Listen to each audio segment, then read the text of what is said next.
Ang sikreto kong recipe ng inihaw na isda, ang nagligtas sa halos malugi ng restaurant ng tiyuhin ko. Kumikita ng 100,000 sa isang araw. Nangako siya sa harap ng lahat na bibigyan ako ng kalahati ng shares. Pero noong katapusan ng buwan, nang singilin ko siya tungkol sa shares, hinagisan lang niya ako ng 5,000 piso. Limo, heto ang sahod mo para sa buwang ito. Magaling ang trabaho mo. Sa susunod na buwan, pagbutihin mo pa. Tito, paano po yung shares na sinabi ninyo?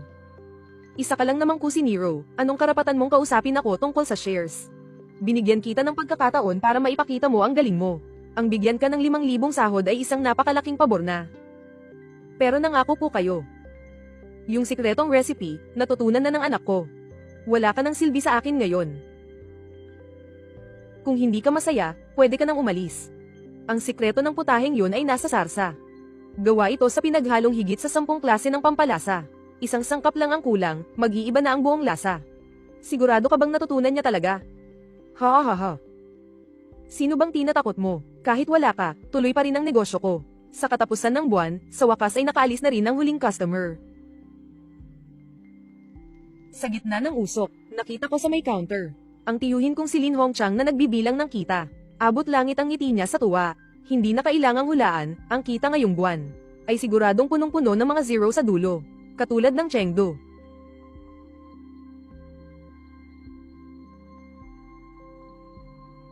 Kuya, lalong lumalala ang sakit sa puso ni Mama. Sabi ng doktor, kailangan na siyang operahan sa lalong madaling panahon. Kahit may insurance, kailangan pa rin natin ng hindi bababa sa 500,000. Basta't may iligtas ni Mo ang restaurant. Ibibigay ko sa kanya ang kalahati ng shares nito. Pamangkin na tumutulong sa tiyuhin. Paano naman pababayaan ng tiyuhin ang pamangkin niya? Sa hinaharap, ang sakit ng hipag ko. Ako, bilang tiyuhin niya, ay tutulong din sa mga gastusin.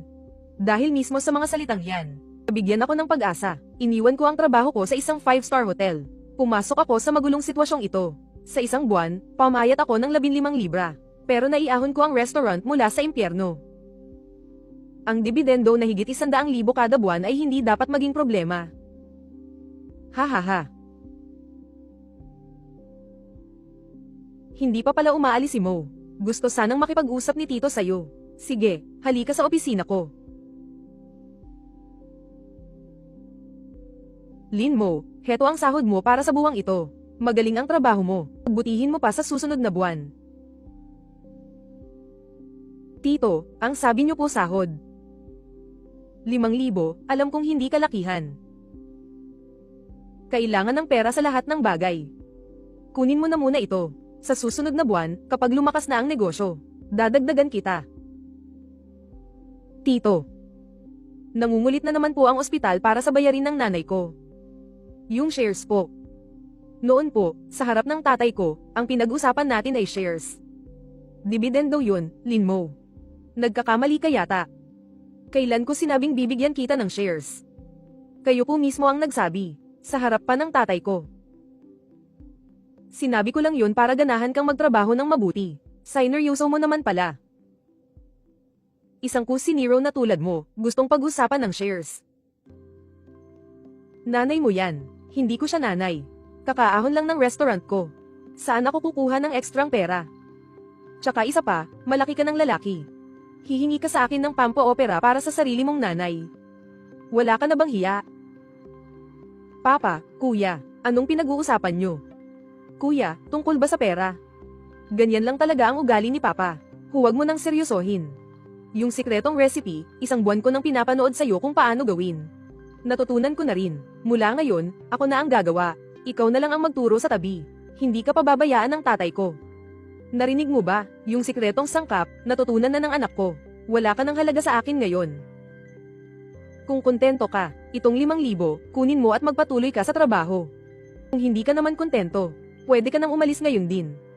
Sinasabi ko sa'yo, Lin Mo, kahit wala ka, tuloy pa rin ang negosyo ko.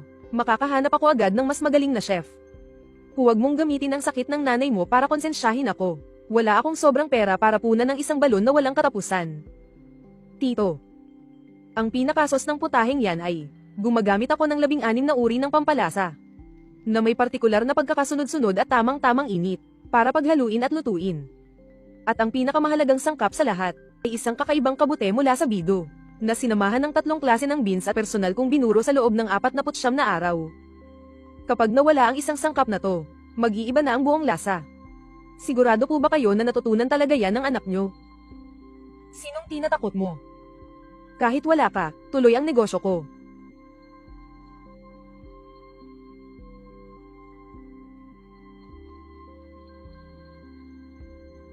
Tatlo, mga pampaanghang na sangkap.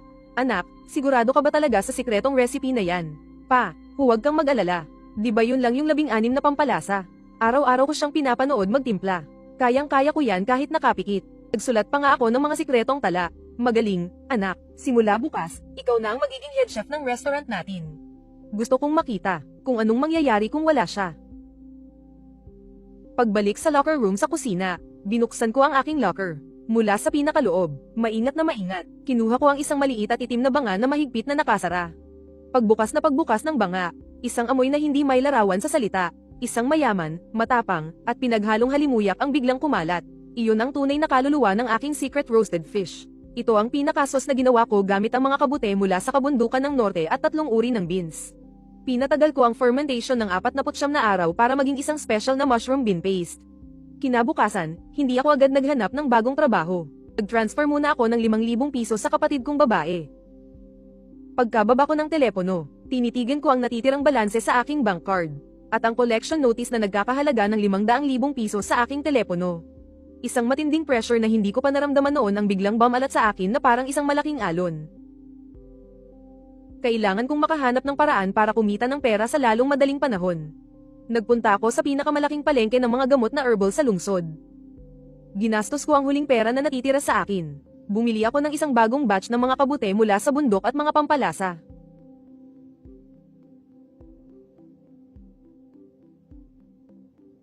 D.B. Si Tito Lin Hongchang. Napag-isip-isip na ni Tito, iisang pamilya tayo. Kahit anong mangyari, pamilya pa rin tayo sa huli.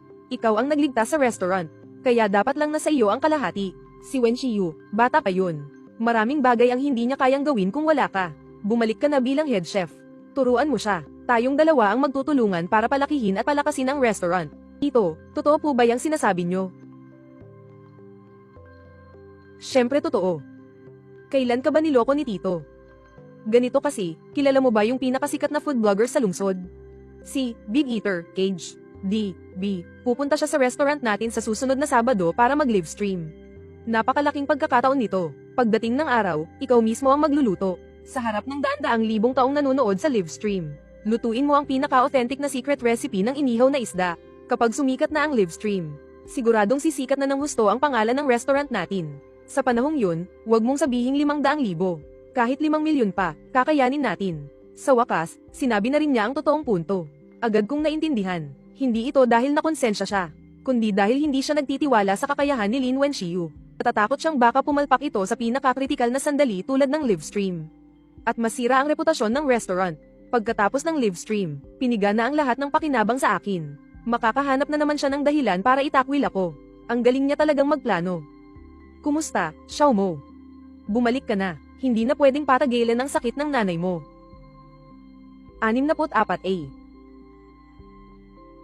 Sinabi ko nang hindi na kailangan. Hindi ko kayang abutin ang restaurant ninyo. At hindi ako karapat-dapat magturo sa henyo ninyong anak. Lin Mo, huwag kang abusado. Akala mo ba hindi ako mabubuhay nang wala ka? Sinasabi ko sa'yo, binago na ni Wen Xiu ang recipe.